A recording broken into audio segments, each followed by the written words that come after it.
So it sounds like you've had like a lot of trouble with planes, actually. You rodeo long enough.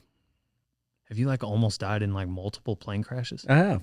Well, no, I mean but I've been in enough situations rodeoing over the 20 years career of mine, and most of them have been private planes. You know, the smaller ones, they get a little rough. Yeah. And but I mean, I've had several. When I was younger, I remember rodeoing with Fred, Cody, Roy, Blair, I think Strand, Herbert, and Joe was in the plane with me. That many guys? It was a better plane than we usually flew in. We were going from Colorado Springs to Sykeston, and the whole cabin, I remember it, the whole cabin filled up with smoke.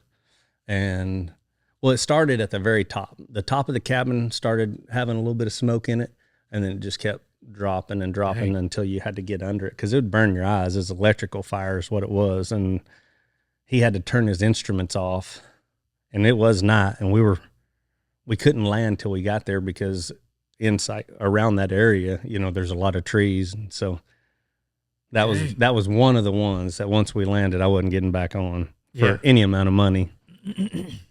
But so how'd you people get home that you don't on think, that trip? Huh? How'd you get home on that trip? We had a different one. We were all in agreement. We weren't getting back on that one. Yeah. And I don't even know if it was able, you know, because they have rules about that stuff, but people you don't even know what we're going to say. People you have never known were religious get religious real fast on things like that. Yeah, imagine. Yeah.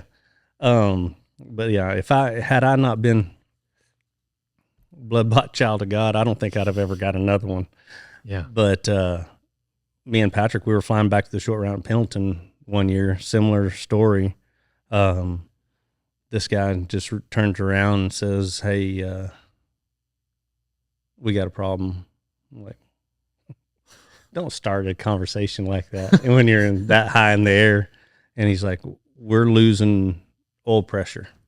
And he goes, I was like, "What does that mean?" He goes, "It means we need to go unless it's either a gauge and it's no big deal, or it's not a gauge and it's a real big deal."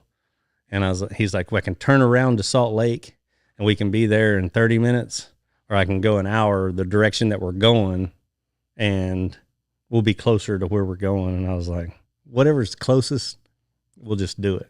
Yeah. And so we turned around, and when we landed it must have been a big deal because when we landed at Salt Lake, there was ambulances, everything out there ready. Oh, dang. Yeah, I guess there was a hole in the oil pan and it was losing pressure. So he communicated that much to them. Yeah, I'm glad he didn't communicate. So did y'all make it to the rodeo? We actually landed, and we did a lot of praying, and then when we got close enough to the ground to get service, called the travel agent, said, "Is there any flights that go from Salt Lake to Tri-Cities that we can make the?" And it turned out they team roped far enough down in the performance that we wouldn't have made the bareback or some of the first. Yeah, but the more important event. Yeah, but we were able to make like the mutton bus and team roping when they did all that stuff. Yeah.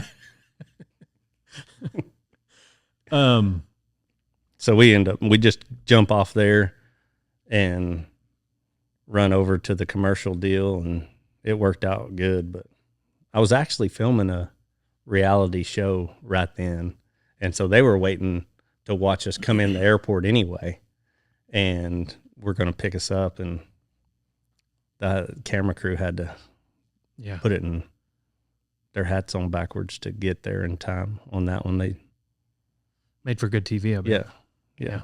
That's what it's all about. Yeah, that's right.